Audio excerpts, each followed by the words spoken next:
Good morning students. आज हम द्विघात समीकरणों को पूर्ण वर्ग बनाने की विधि से हल करना सीखेंगे। तो आज के टॉपिक का हमारा मेन विषय है कि द्विघात समीकरणों को पूर्ण वर्ग विधि से किस तरह से हल किया जाता है। कल के वीडियो में हमने देखा द्विघात समीकरणों को गुणनखंड विधि से किस तरह हल किया गया था। आज हम द्विघात समीकरणों को पूर्ण वर्ग विधि से किस तरह से हल करेंगे, ये आज के वीडियो का मेन विषय है। हमारी एक्सरसाइज है एक्सरसाइज 3.4। क्वेश्चन है आपका, पूर्ण वर्ग बनाने की विधि से द्विघात समीकरण को हल कीजिए। इसके लिए हम एक एग्जाम्पल्स लेते हैं आपके लिए, और एग्जाम्पल्स है हमारा एक एग्जाम्पल्स लिया हमने इस प्रश्नावली का। एग्जाम्पल नंबर फर्स्ट क्वेश्चन है हमारा 5x square minus 6x minus 2 बराबर 0। हम देखते हैं कि 5x square minus 6x minus 2 बराबर 0 एक द्विघात समीकरण है। अब इस द्विघात समीकरण को हमें पूर्ण वर्ग बनाने की विधि से हल करना है। कल हमने आपको द्विघात समीकरणों को गुणनखंड की विधि से हल करना सिखाया था। तो पूर्ण वर्ग विधि से जब किसी क्वेश्चन को, किसी द्विघात समीकरण को हल किया जाता है तो उसके लिए फर्स्ट स्टेप जो हमें ध्यान रखना है वो है, हमारा समीकरण हो गया 5x square minus 3x minus 2 बराबर 0। यहाँ देखते हैं कि a का मान यहाँ पर 5 है, b का मान 6 है और c का मान -2 है। समीकरण ax square plus bx plus c बराबर 0 के रूप में है। इसका मतलब यह एक द्विघात समीकरण है। और जब कोई द्विघात समीकरण होता है तो उसको हल करने के लिए कल हमने आपको 3 विधियां बताई थी, तो जिनमें से एक विधि हम पढ़ चुके हैं, पूर्ण वर्ग विधि। अब हम पढ़ने जा रहे हैं। तो पूर्ण वर्ग विधि में क्या करते हैं, सबसे पहला काम है कि हमारे पास जो अचर पद है 2, अचर पद 2 को हमें पक्षांतरण करके और दाएं पक्ष में ले जाना है। तो इसको क्या लिख सकते हैं अपन, या इसको लिखेंगे हम 5x स्क्वायर माइनस 6x बराबर 2 का इधर से पक्षांतर करके इधर ले गए तो ये हो गया प्लस का 2। अब हम देखते हैं कि हमारे बाएं पक्ष में 2 स्टेप्स हैं, 5x स्क्वायर माइनस 6x, और 2 को हम बाएं पक्ष से दाएं पक्ष में लेके आए तो वो हो गया प्लस का 2। इसके बाद हमें क्या करना है, हमें यहाँ देखते हैं x स्क्वायर का गुणांक 5 है। हमें x स्क्वायर का गुणांक 5 यहाँ से हटाना है। जब x स्क्वायर का गुणांक 5 यहाँ से हटाना है तो हमें इसका 5 का भाग देना पड़ेगा, और जब 5 का भाग हम बाएं पक्ष में देंगे तो 5 का पक्ष में दाएं पक्ष में भी देना पड़ेगा। तो इस तरह दोनों पक्षों में यदि 5 का भाग देते हैं तो क्या करना पड़ेगा हमें, या यहाँ से केवल लिखते हैं x स्क्वायर यानी 5 यहाँ से हटाया तो माइनस यहाँ पे आ जाएगा 6x बटे 5 बराबर 2/5। अब आप कहेंगे सर ये चीज़ हमारी समझ में नहीं आई है, कैसे हुआ। तो हमने यहाँ क्या किया है, दोनों पक्षों में 5 का भाग दिया है। कैसे दिया है, जैसे ये था हमारे पास 5x स्क्वायर माइनस 6x बराबर 2। अब हम दोनों पक्षों में 5 का भाग देते हैं। दोनों पक्षों में 5 का भाग देने पर, जब हम दोनों पक्षों में 5 का भाग देते हैं तो ये हो जाएगा 5x square upon 5 minus 6x upon 5 बराबर 2/5। यहाँ आपको पता है 5 से 5 कट जाएगा तो यहाँ रह जाएगा x square minus 6x upon 5 बराबर 2/5। तो इस तरह से यह निकल गया x स्क्वायर माइनस 6x बराबर 2/5। यहाँ निकल के आता है। तो इस तरह से हमने किया ये स्टेप। तो हम देखते हैं कि जब हमें किसी भी द्विघात समीकरण को पूर्ण वर्ग बनाने की विधि से हल करना होता है तो हमें सबसे पहले कौन सा स्टेप अपनाना पड़ता है? सबसे पहले का स्टेप होता है हमारा कि अचर पद को पक्षांतरण करके दाएं पक्ष में लाना होता है।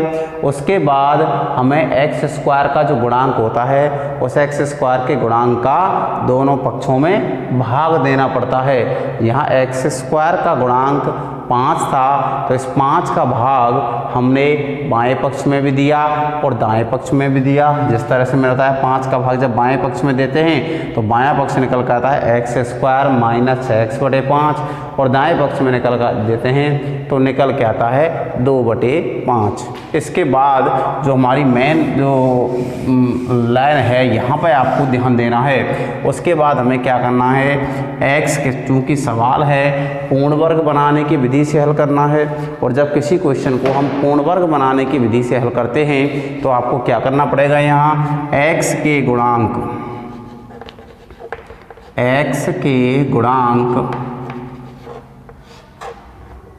आपको x के गुणांक का आधा करना होगा, x के गुणांक का आधा करना होगा। उसके बाद हमें आधे का वर्ग करना होगा, x का गुणांक देखना होगा और उसका आधा करना है, फिर उस आधे का वर्ग करना है और उसको दोनों पक्षों में जोड़ना पड़ेगा। दोनों पक्षों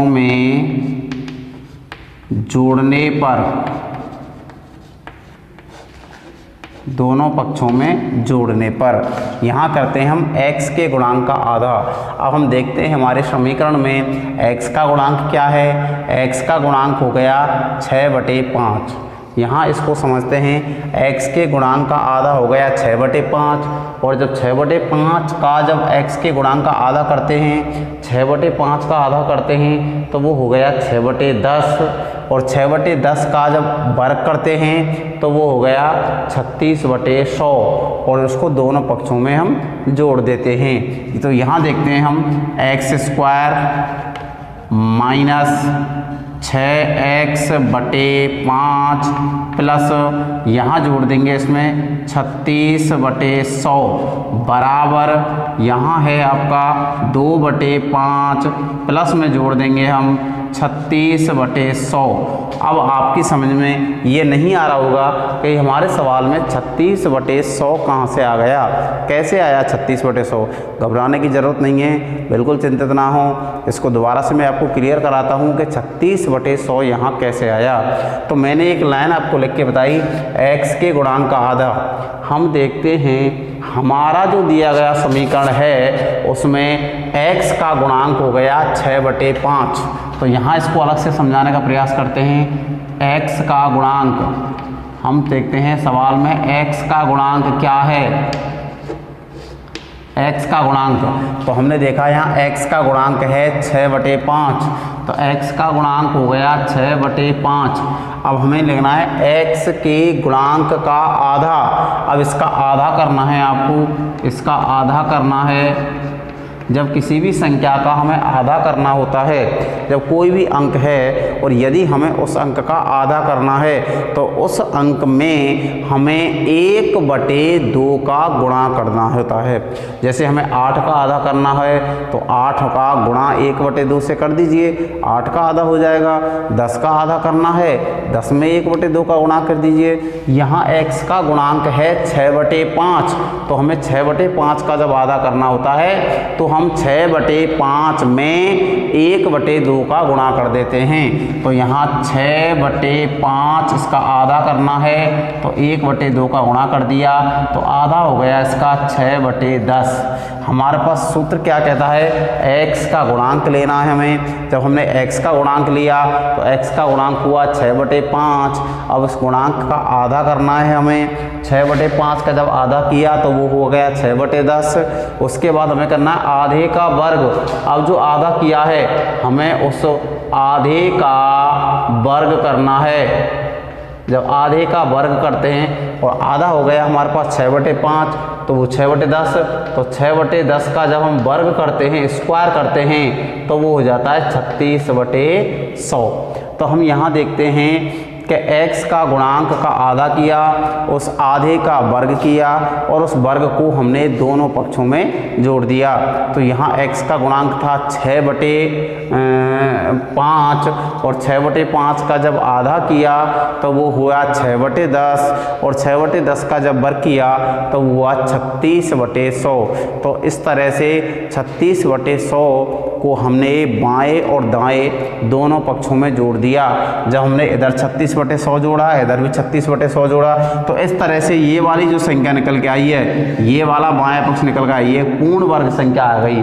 कैसे आ गई पूर्ण वर्ग संख्या? तो यहाँ देखते हैं, यहाँ हमारे पास x² है तो आपको ब्रैकेट के अंदर सिर्फ x लिखना है, माइनस ये 36/100 है तो इसको 6/10 लिखना और इसका आपको होल स्क्वायर करना है।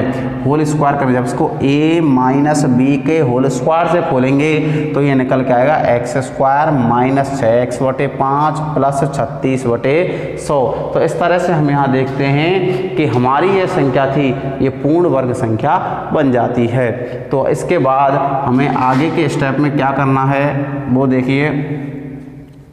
जो हमारे आगे का स्टेप है वो है आपका, इधर आपको लैसे लेना है, इधर लैसे आ जाएगा आपका 100। 5 का जब भाग 100 में देते हैं तो 20 बार जाता है और 20 गुणा 2 करते हैं तो यहाँ आ जाता है 40 प्लस 100 का भाग जब 100 में देते हैं तो एक बार गया और 1 गुणा 36 से करते हैं तो यहाँ ये निकल गया 36। आगे स्टेप में देखते हैं हम, x माइनस 6/10 का होल स्क्वायर बराबर 40 प्लस 36 और 40 प्लस 36 को जोड़ते हैं तो 76 और बटे में हो जाता है ये 100। अब हम देखते हैं यहाँ से स्क्वायर को जब हम हटाते हैं तो घात समीकरण में जब एक पक्ष से स्क्वायर हटाया जाता है तो वो स्क्वायर का हिस्से का दूसरी तरफ वर्गमूल का चिन्ह लग जाता है। तो यहाँ हम देखते हैं x माइनस 6/10, जब यहाँ से हम स्क्वायर को हटाते हैं, जब ये स्क्वायर हटा देंगे तो यहाँ रह जाएगा x माइनस 6/10 बराबर 76/100। इस पर लग जाएगा आपका 76/100 और यहाँ आपका लग जाएगा वर्गमूल का चिन्ह और प्लस माइनस के चिन्ह हो जाएंगे यहाँ पर। तो जब हमने देखा कि x माइनस 6/10 का होल स्क्वायर हटाया तो होल स्क्वायर हटने के बाद विपरीत पक्ष में यानी दूसरे पक्ष में अंडा रूट का चिन्ह लग गया और उससे आगे प्लस माइनस हो गया। तो ये नेक्स्ट स्टेप में हम देखते हैं आगे हमारा है x माइनस 6/10 x माइनस 6/10 बराबर प्लस माइनस। अब यहाँ देखते हैं 76 का रूट। 76 का रूट क्या हो जाता है? 76 का रूट हो जाएगा 2√19। 2√19 कैसे हुआ 76 का? यदि हम 76 के गुणनखंड करते हैं तो 2 का भाग देंगे तो 38, फिर 2 का भाग देंगे तो 19, 19 का भाग देते हैं तो 1। तो हम यहाँ देखते हैं 2 एक पूर्ण जोड़े के रूप में आ रहा है और 19 के ऊपर कोई रूट नहीं है। तो इस तरह हम जब देखते हैं 76 के जब गुणनखंड करते हैं तो गुणनखंड आए 2 × 2 × 19 तो 2 ये तो बाहर आ गया 2 और यहाँ रह गया हमारे पास रूट का 19। तो इस तरह से हमने 76 को देखा तो वो निकल गया 2√19 बटे, और यहाँ देखते हैं 100 का जब रूट निकालते हैं तो 100 का रूट आ जाता है 10। अब हम अगले स्टेप में देखते हैं, यहाँ हम चाहें तो 2 से ये 10 कट जाएगा। जब 2 से 10 कट जाएगा तो यह आ जाएगा x माइनस 6/10 बराबर प्लस माइनस, ये रह गया हमारे पास √19/5। अब यहाँ हम देखते हैं 6/10 हमारा ऋणात्मक है किंतु दूसरे पक्ष में है √19/5। अब √19/5 है वो प्लस माइनस का चिन्ह लगा हुआ है, अर्थात ये प्लस का भी है और ये माइनस का भी है। तो यहाँ हम क्या करते हैं अगले स्टेप में कि ये तो प्लस माइनस √19/5 जो रख रहा है ये प्लस माइनस का है। प्लस माइनस का मतलब है कि ये प्लस भी है और माइनस भी है। तो हमें क्या करना है, यहाँ पर एक बार इसको धनात्मक रूप में लेना है, एक बार इसको ऋणात्मक रूप में लेना है, क्योंकि ये प्लस का भी है और माइनस का भी है। तो यहाँ हम देखते हैं, यहाँ लिखते हैं पहले धनात्मक चिन्ह लेने पर, धनात्मक यानी कि प्लस चिन्ह लेने पर देखते हैं धनात्मक चिन्ह लेने पर x का मान क्या निकल के आता है। तो ये हमारा x माइनस 6/10 बराबर, ये प्लस माइनस है तो एक बार इसको प्लस में लेंगे और एक बार इसको माइनस में लेते हैं। तो एक बार जब प्लस में लेंगे तो ये आ जाएगा √19/5। अब हम पक्षांतरण करते हैं तो x बराबर √19/5, इसको इधर ले जाते हैं तो प्लस 6/10। तो x बराबर जैसे हम लेते हैं यहाँ 10 आ जाता है, 5 दूनी 10, तो यहाँ गया 2√19 प्लस यहाँ हो जाएगा 6। तो हम देखते हैं x बराबर 2, यहाँ से कॉमन निकाल लेंगे 2, तो यहाँ रह जाएगा √19 प्लस 3 बटे में आ जाएगा 10, और 2 से ये 10 कट जाएगा तो ये आ जाएगा x बराबर √19 प्लस 3 बटे में आ जाएगा 5। तो हम यहाँ देखते हैं इस तरह से हमारा x का एक मान निकल के आता है कि √19 प्लस 3/5। ये मान कब निकल के आता है? जब हमने √19/5 को धनात्मक लिया, धनात्मक चिन्ह लेने पर। उसके बाद हमें क्या करना है? उसके बाद हमें लेना है ऋणात्मक चिन्ह लेने पर। ऋणात्मक चिन्ह लेने पर, ऋणात्मक जब चिन्ह लेते हैं तो क्या आ जाएगा भैया? देखो x माइनस 6/10 बराबर माइनस √19/5। अभी माइनस के ले लिया हमने √19/5। उसके बाद हम फिर क्या करते हैं? फिर पक्षांतरण करते हैं तो x बराबर माइनस √19/5 प्लस 6/10। फिर वही स्टेप x बराबर ले से लेंगे 10 आ जाएगा तो 2 ये आ जाएगा माइनस के 2√19 प्लस 6। अब हम देखते हैं x बराबर, यहाँ से कॉमन निकाल लेते हैं हम। यहाँ से हमने कॉमन निकाल लिया माइनस का 2, जब माइनस का 2 यहाँ से कॉमन निकाल लिया तो यहाँ बच गया √19 माइनस 3/10। अब 2 से 10 को काट देते हैं तो x बराबर यह आ गया ऊपर माइनस के √3 माइनस माइनस हो जाएगा ये प्लस 3 बटे में आ जाएगा 5। तो इस तरह से हम देखते हैं कि जब किसी सवाल को हमें पूर्ण वर्ग विधि से हल करना होता है तो इस तरह से क्वेश्चन की पूरी प्रक्रिया होती है। तो यहाँ पर हम, अब आप कहेंगे गुरुजी ये ज़्यादा सब बढ़िया तरह समझ में नहीं आया, लेकिन आपको टेंशन करने की आवश्यकता नहीं है। मुझे हंसी ज़रा इस तरह से आ गई, मेरे एक स्टूडेंट्स का मुझे वाक्यांश याद आ गया कि गुरुजी पूर्ण वर्ग विधि हमें बहुत कठिन लगती है। पूर्ण वर्ग विधि कठिन नहीं होती है भाई, पूर्ण वर्ग विधि बहुत सरल विधि है, बशर्ते ज़रूरत है आपको इसको गहराई से समझने की, दिल से समझने की बात है। और अगर समझ में नहीं आता है तो कोई बात नहीं, नेक्स्ट क्वेश्चन के माध्यम से हम दूसरे तरीके से भी आपको इसको समझाने का प्रयास करते हैं। तो कोई बात नहीं, अगर समझ में नहीं आया आपको तो चिंतित होने की आवश्यकता नहीं है। क्वेश्चन करें, जितना अभ्यास करोगे उतनी ही इस क्वेश्चन पर आपकी पकड़ बढ़ती जाएगी।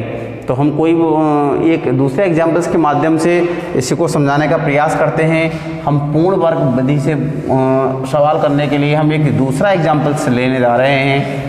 दूसरा जो एग्जाम्पल्स है उसको गौर से देखें, समझें।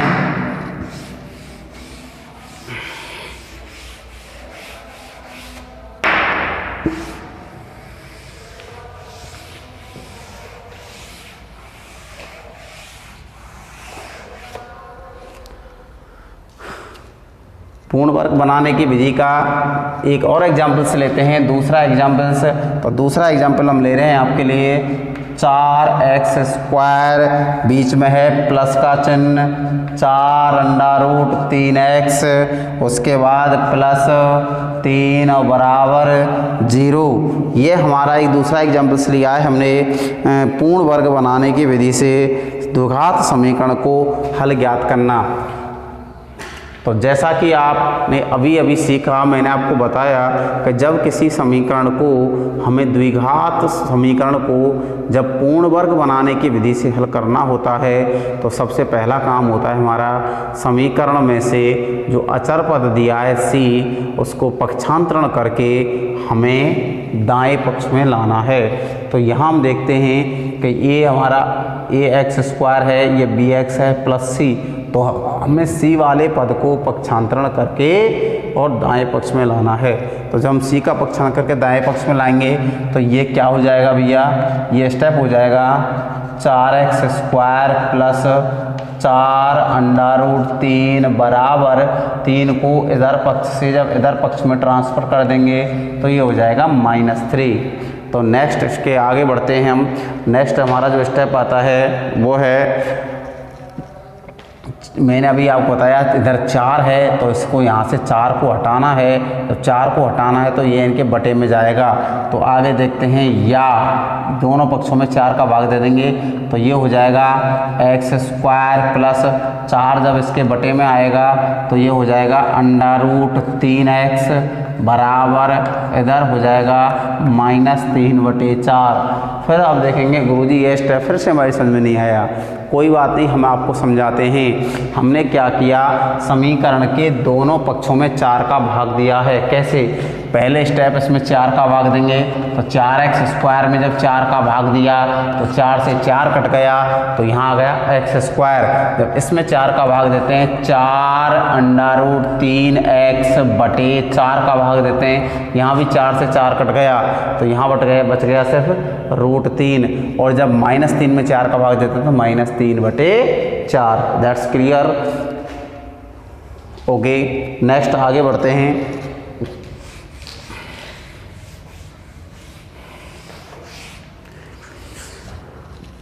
उसके बाद हमने एक बताया था आपको x के गुणांक का आधा, x के गुणांक का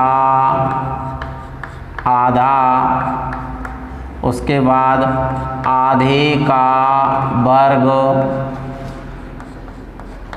नेक्स्ट उसके बाद दोनों पक्षों में जोड़ने पर,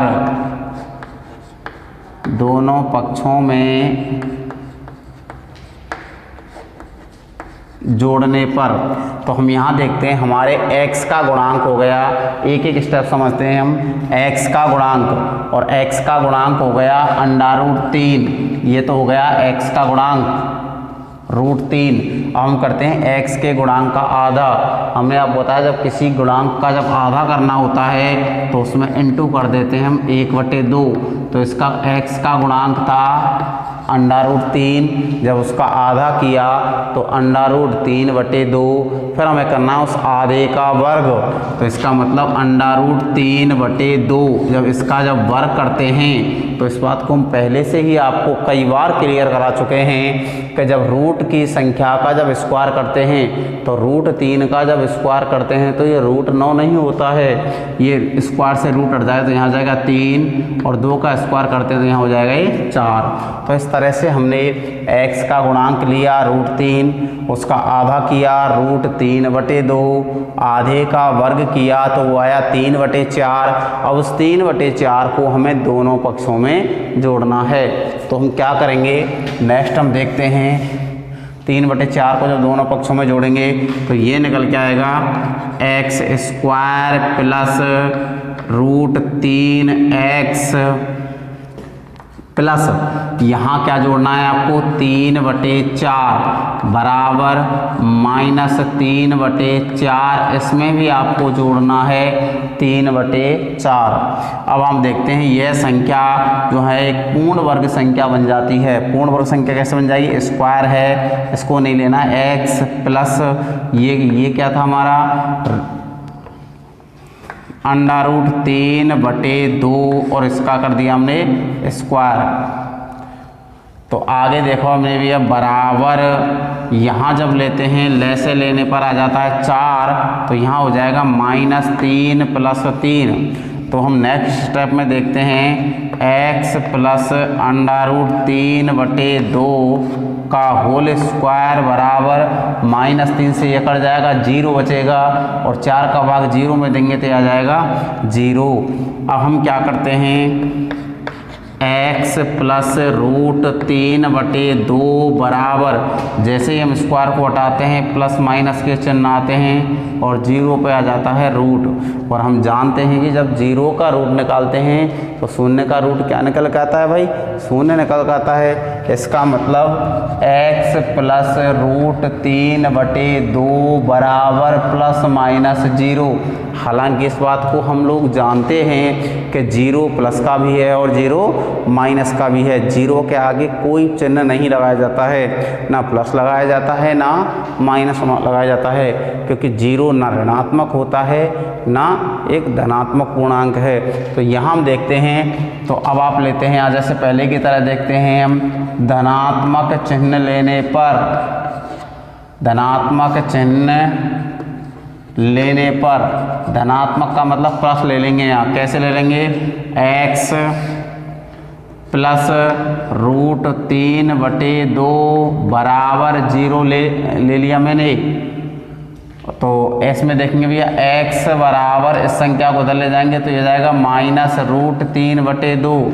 और जब यदि इसको ऋणात्मक लेंगे हम, ऋणात्मक चिन्ह लेने पर, जब हम इसको ऋणात्मक लेते हैं तो ये हो जाएगा x प्लस √3/2 बराबर 0 माइनस का होता है, तो x बराबर ये भी हो जाएगा -√3/2।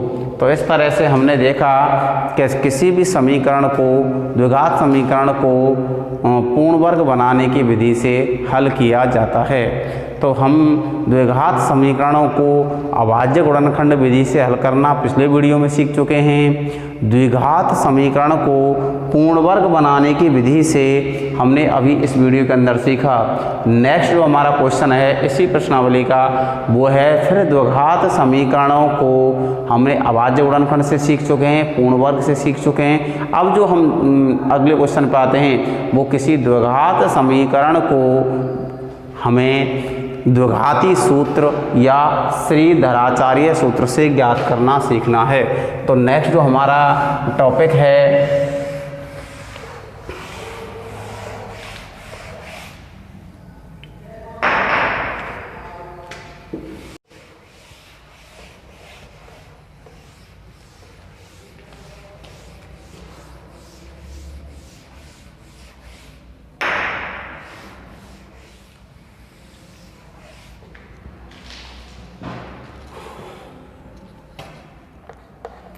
नेक्स्ट जो टॉपिक पढ़ने जा रहे हैं हम, वो है श्रीधराचार्य, यानी कि श्रीधर आचार्य विधि, या इसका दूसरा नाम है द्विघाती सूत्र। द्विघाती सूत्र से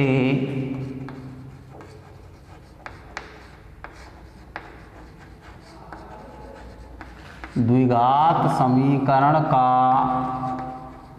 हल ज्ञात करना सीखेंगे।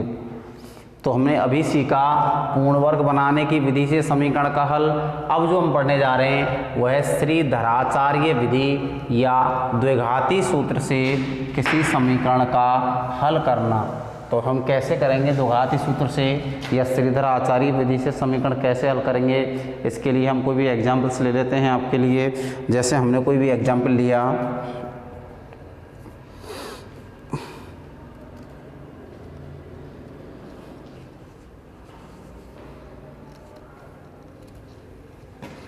दो x² - 5x + 3 बराबर 0। हमारे पास सवाल है 2x² - 5x + 3 बराबर 0। अब यह एक द्विघात समीकरण है, किंतु इस द्विघात समीकरण को हमें ना अभाज्य गुणनखंड विधि से हल करना है, ना इसको पूर्ण वर्ग विधि से हल करना है। अब ये क्वेश्चन हमें हल करना है, वो करना है द्विघाती सूत्र या श्रीधर आचार्य विधि से। जब किसी भी क्वेश्चन को या किसी भी द्विघात समीकरण को श्रीधर आचार्य विधि से हल करना होता है। तो उसके लिए हमें क्या करना होता है, स्वघात समीकरण हम जानते हैं कि द्विघात समीकरण होता है वो ax² plus bx plus c बराबर 0 के रूप में होता है। तो हमारा देखते हैं इस समीकरण में हमारा 2x² minus 5x plus 3 equal to 0 है।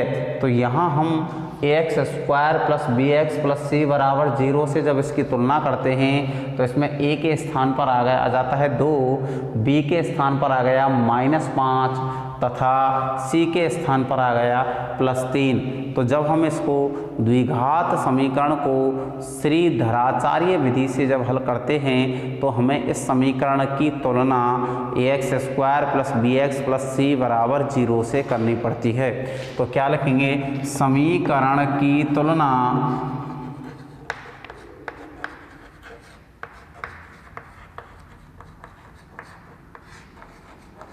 ax² plus bx plus c बराबर 0 से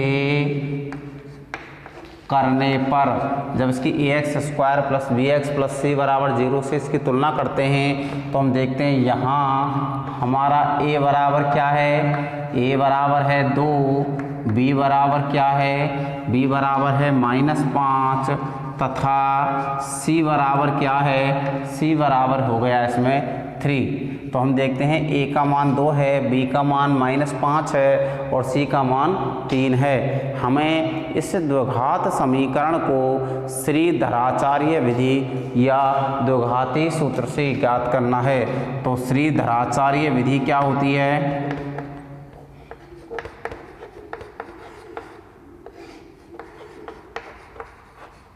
श्रीधराचार्य विधि या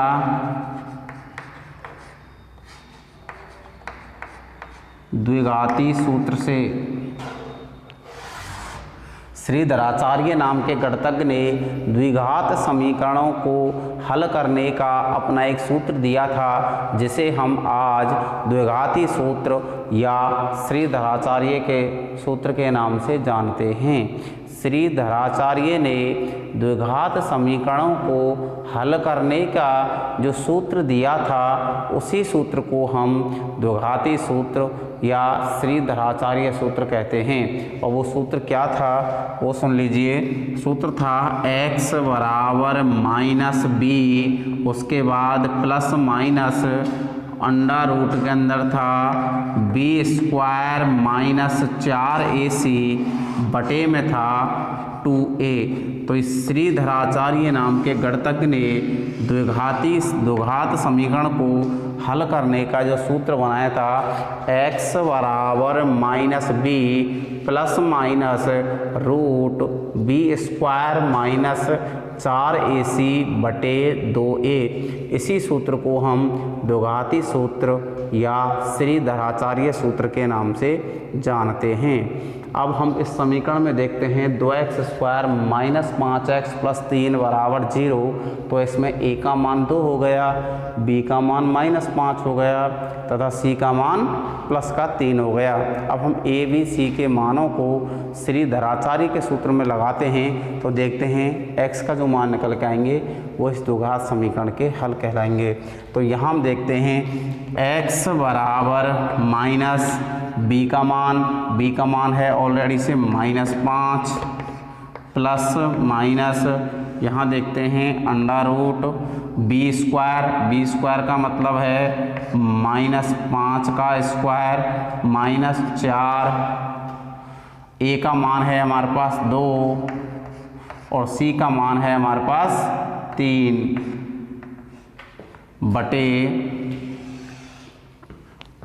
2 और a का मान हो गया हमारे पास 2।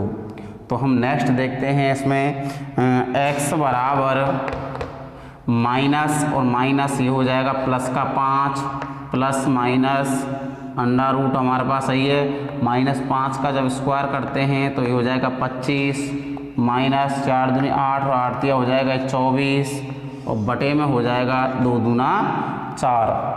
तो इस तरह से हम देखते हैं यहाँ पर निकल के आ जाता है x बराबर 5 प्लस माइनस 25 में से 24 कट गया तो यहाँ बच जाएगा 1 अंडर रूट, नीचे आ गया आपका 4। अब हम आगे देखते हैं x बराबर 5 प्लस माइनस 1 का जब रूट निकालते हैं तो 1 बटे में आ गया 4। अब यहाँ देखते हैं कि प्लस माइनस 1 का मतलब है यहाँ पर जो 1 है वो प्लस का भी है और माइनस का भी है। तो हमें क्या करना है, इस 1 को एक बार प्लस में लेना है, एक बार माइनस में लेना है। जब एक बार प्लस में लेंगे तो x का मान निकल के आएगा, जब एक बार माइनस में लेंगे तब भी x का मान निकल के आएगा। तो x के दो मान अलग अलग निकल के आते हैं, वो इस द्विघात समीकरण के दो हल होंगे। तो हमें क्या करते हैं, वही पहले की तरह धनात्मक यानी कि प्लस चिन्ह लेने पर, धनात्मक चिन्ह लेने पर जब हम इसके धनात्मक चिन्ह लेंगे तो क्या आ जाएगा, x बराबर 5 प्लस 1 लेंगे बटे में 4। तो x बराबर 5 प्लस 1 करेंगे तो हो जाएगा 6 बटे 4। तो x बराबर 2 से कट जाएंगे, 2 तिया 6 और 2 दूना 4। तो x का मान निकल गया 3 बटे 2। जब हमने धनात्मक चिन्ह लिए तो x का मान निकल गया 3 बटे 2। अब हम देखते हैं भैया ऋणात्मक चिन्ह लेने पर, ऋणात्मक चिन्ह लेने पर जब हम ऋणात्मक चिन्ह लेते हैं तो x बराबर 5 माइनस 1 बटे 4। तो x बराबर 5 में से 1 घट गया तो 4 बटे 4। तो x बराबर 4 बटे 4 का मतलब होता है 1। तो यहाँ हम देखते हैं x के दो मान निकल के आते हैं, 3 बटे 2 और 1। 3 बटे 2 निकल के आया तो जब हमने धनात्मक चिन्ह लिया जा, और जब हमने ऋणात्मक चिन्ह लिया तो x का मान 1 निकल के आया। इस तरह से हम किसी द्विघात समीकरण को द्विघाती सूत्र द्वारा या श्रीधर आचार्य विधि द्वारा हम इसको हल कर सकते हैं। समझ में नहीं आता है कोई बात नहीं, नेक्स्ट हम कोई दूसरा समीकरण फिर लेके देखते हैं, दूसरा एग्जाम्पल्स ले लेते हैं हम आपके लिए। तो हमने कोई दूसरा एग्जाम्पल्स लिया भैया इसके लिए।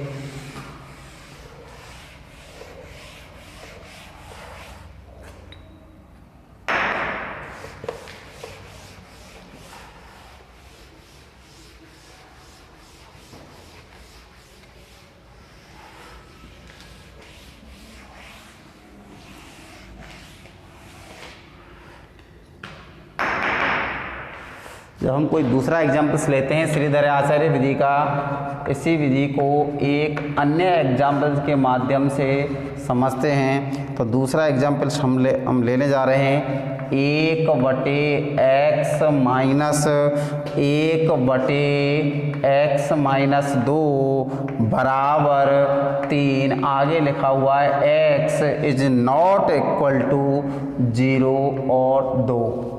हमने एक अलग एग्जाम्पल्स लिया है, हमारे पास दिया गया समीकरण है 1 बटे एक्स माइनस 1 बटे एक्स माइनस 2 बराबर 3। यहाँ x is not equal to 0 तथा 2 है। अब हम देखते हैं कि द्विघात समीकरण को श्रीधराचार्य विधि से हल करते हैं, और हमारा द्विघात समीकरण का मानक रूप होता है ax square plus b x plus c बराबर 0। अभी हम देखते हैं कि जो हमारा दिया गया द्विघात समीकरण है वो ax square plus b x plus c बराबर 0 के रूप में नहीं है। तो अभी हमें इस समीकरण को ax square plus b x plus c बराबर 0 के रूप में लाना होगा, तब इसको हम श्रीधर आचार्य विधि से हल कर सकते हैं। तो हम इसको लाने के लिए सबसे पहला काम क्या करना पड़ेगा, सबसे पहले करना पड़ेगा लसाय लेने पर, इसका लेना पड़ेगा हमें लसाय। लसाय लेने पर जब हम इसका लैसा लेंगे तो वो लैसा कैसे आएगा देखते हैं भाई।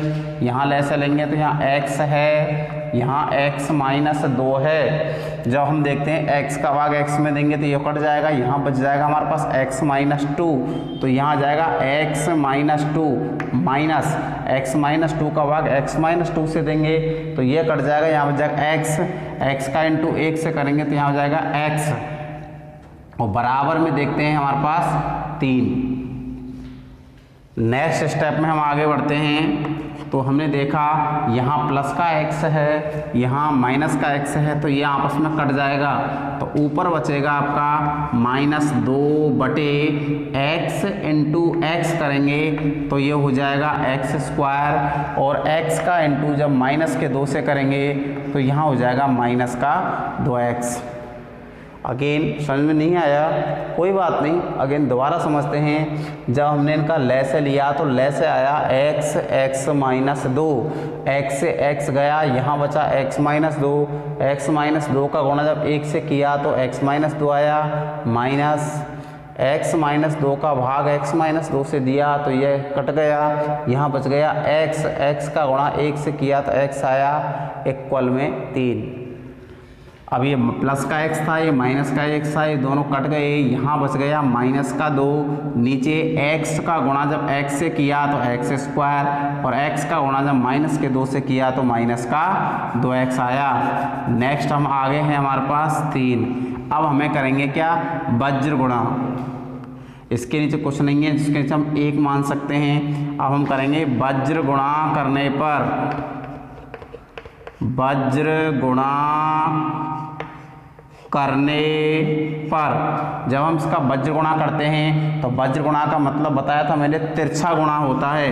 वज्र गुणा का मतलब होता है तिरछा गुणा, तिरछा गुणा, और तिरछा गुणा करते हैं तो इसका गुणा इससे हो जाएगा और इसका गुणा इससे हो जाएगा। जब तिरछा गुणा में 3 का गुणा जब x² से करेंगे तो ये आ जाएगा 3x²। 3 का गुणा जब हम 2x से करेंगे तो ये हो जाएगा -3 दूना 6x, बराबर इसका गुणा इससे करेंगे तो ये हो जाएगा -2। उसके बाद हमें नेक्स्ट आगे बढ़ना है। द्विघात समीकरण का मानक रूप होता है ax² + bx + c बराबर 0। अभी हम देखते हैं हमारे इस समीकरण में बराबर 0 नहीं है तो इसको बराबर 0 करना है। और यहाँ बराबर 0 कब हो सकता है, जब इस 2 को पक्षांतरण करके हम इस पक्ष में ले जाएंगे तो जो यहाँ से जब इस पक्ष में पहुँच जाएगा तो इसका मतलब इस पक्ष में क्या हो जाएगा, इस पक्ष में हो जाएगा भैया 0। तो द्विघात समीकरण बन जाएगा कि नहीं बन जाएगा। तो इसके बाद हम करते हैं नेक्स्ट 3x² - 6x, इस 2 को भी इधर ले आए पक्षांतर करके तो प्लस का 2 और बराबर में बच गया 0। अब ये समीकरण हो गया ax² + bx + c बराबर ax² + bx + c बराबर 0 के रूप में हो गया। इसका मतलब अब हमारा द्विघात समीकरण यहाँ पर रेडी है। तो हम अब यहाँ से आगे श्रीधराचार्य विधि से इसको हल कर सकते हैं। तो जब श्रीधराचार्य विधि से क्वेश्चन को हल करना होता है तो उस क्वेश्चन में हमें इसकी तुलना ax² + bx + c बराबर 0 से करनी होती है। तो यहाँ हमें लिखना है समीकरण की तुलना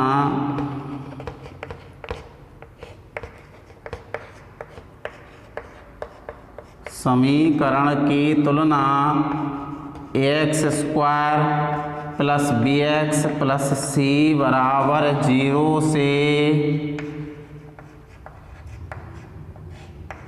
करने पर, इस समीकरण की तुलना करेंगे हम ax² + bx + c बराबर 0 से।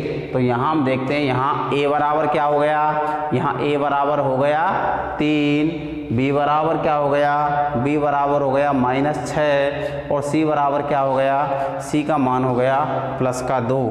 तो जब इसकी तुलना करते हैं तो यहाँ a का मान निकल के आता है 3 और b बराबर निकल के आता है -6 तथा c बराबर निकल के आता है 2 है। तो हम इसको लगाते हैं श्रीधराचार्य सूत्र से। तो यहाँ हम देखते हैं श्रीधराचार्य सूत्र या द्विघाती सूत्र लगा देते हैं हम यहाँ पर, द्विघाती सूत्र से। और द्विघाती सूत्र क्या होता है भैया, x बराबर minus b plus minus root b square minus 4ac बटे 2a। तो हम यहाँ देखते हैं x बराबर माइनस बी का मान क्या है हमारे पास -6, तो b का मान हो गया -6 प्लस माइनस बी स्क्वायर का मतलब हो गया -6 का स्क्वायर -4, a का मान हो गया हमारे पास 3 और c का मान हो गया 2 बटे 2a और a का मान हो गया हमारे पास 3। तो हम देखते हैं इसमें x बराबर माइनस माइनस ये हो जाएगा क्या, प्लस प्लस माइनस अंडा रूट -6 का स्क्वायर करेंगे तो ये हो जाएगा 36 -4 3 12 और 12 दूना हो जाएगा ये 24 बटे में हो जाएगा हमारे पास 6। तो देखेंगे x बराबर 6 प्लस माइनस 36 में से 24 कट गए तो यहाँ बच गए 12 और बटे में है हमारे पास 6। अब बहुत से लोग यहाँ पे गलती कर देते हैं, वो 6 से 6 को काट देते हैं। इस तरह से 6 को 6 से काटना बिल्कुल अनुचित है, 100% आपका सवाल गलत हो जाएगा। तो हमें क्या करना है आगे, x बराबर 6 प्लस माइनस हम देखते हैं 12 का रूट जब निकालते हैं तो 12 का रूट निकल के आता है 2√3 और बटे में आ जाएगा 6। इसके बाद हमें क्या करना है, देखिए भाई इसके बाद हमें करना है धनात्मक चिन्ह लेने पर और ऋणात्मक चिन्ह लेने पर। आपको पता है यहाँ पर आपका 6 धनात्मक है बटे में 6 है, ये 2√3 है वो प्लस माइनस के चिन्ह से जुड़ा हुआ है। इसका मतलब ये हुआ कि 2√3 प्लस का भी है और 2√3 माइनस का भी है। तो हमें क्या करना है, धनात्मक चिन्ह लेने पर, धनात्मक चिन्ह लेने पर जब हम इसमें धनात्मक चिन्ह लेते हैं तो धनात्मक चिन्ह लेते हैं तो क्या हो जाएगा, x बराबर 6 प्लस, यहाँ माइनस नहीं लिखना है, धनात्मक चिन्ह लेना 6 प्लस 2√3 बटे में आ जाएगा 6। तो हम यहाँ देखते हैं x बराबर ऊपर से कॉमन ले लेंगे, 2 कॉमन आ जाएगा तो यहाँ बचेगा 3 प्लस √3 बटे 6 और 2 से 6 कट जाएगा तो x बराबर आ जाएगा 3 प्लस √3 बटे 3। तो जब हमने धनात्मक चिन्ह लिया तो x का मान निकल के आया 3 प्लस √3 बटे 3 और ऋणात्मक चिन्ह लेंगे जब क्या आएगा, तो अब लेते हैं हम क्या, ऋणात्मक यानी कि माइनस चिन्ह लेने पर, और ऋणात्मक चिन्ह लेंगे तो क्या आ जाएगा, x बराबर 6 या माइनस आ जाएगा 2√3 बटे में आ जाएगा 6। तो x बराबर 2 कॉमन ले लेंगे तो 3 माइनस √3 बटे 6, फिर ये कट जाएगा आपस में तो x बराबर 3 माइनस √3 बटे 3। तो जब हमने धनात्मक चिन्ह लिया तो x का मान निकल कर आया 3 प्लस √3 बटे 3 और जब हमने ऋणात्मक चिन्ह लिया तो निकल गया x बराबर 3 माइनस √3 बटे 3। तो यहाँ हम देखते हैं कि इस समीकरण से, द्विघाती सूत्र से इस समीकरण के 2 हल निकल के आते हैं, 3 प्लस √3 बटे 3 और 3 माइनस √3 बटे 3। अतः समीकरण के हल, अतः समीकरण के हल क्या निकल के आए, 3 प्लस √3 बटे 3 तथा 3 माइनस √3 बटे 3, या इनको हम ऐसे भी लिख सकते हैं कि जो समीकरण का हल निकल के आया है वो निकल के आया है क्या, 3 प्लस माइनस √3 बटे 3। यानी इस समीकरण के जो हल निकल के आए वो 3 ± √3/3, यानी कि 3 है, ये प्लस में भी है और माइनस में भी और बटे 3, इस द्विघात समीकरण के हल निकल के आए हैं। तो आज की वीडियो में हमें किसी भी द्विघात समीकरण को श्रीधर आचार्य विधि से हल करना तथा पूर्ण वर्ग बनाने की विधि से हल करना सीखा। कल हम आपको नेक्स्ट लेके चलेंगे इस प्रश्नावली से जुड़े कुछ ओरली भाषा के सवालों पर, जिनके द्वारा हमें पहले समीकरण निर्मित करना होगा। समीकरण निर्मित करने के पश्चात उन्हें किसी भी विधि से हल करना होगा। देखो, आपको रोज़ वीडियो के माध्यम से सरल तरीके से टॉपिक को हल करना बताया जा रहा है। किसी भी स्टूडेंट्स को किसी भी क्वेश्चन को करने में ज़रा सी भी तकलीफ़ होती है तो वो हमें संपर्क करें, कमेंट्स करें या किसी भी तरीके से अपनी समस्या हम तक पहुंचाएं, ताकि नेक्स्ट वीडियो में हम उस समस्या को आप तक हल करके पहुंचा सकें। समस्या देना आपका काम है, उसको सरल तरीके से हल करके पहुंचाना हमारा काम है। तो हमारे वीडियो को रोज़ाना देखें, कमेंट्स करते रहें, ताकि आपकी समस्याएं तुरंत एनी कंडीशंस हम आपको समझाने का प्रयास करेंगे। धन्यवाद।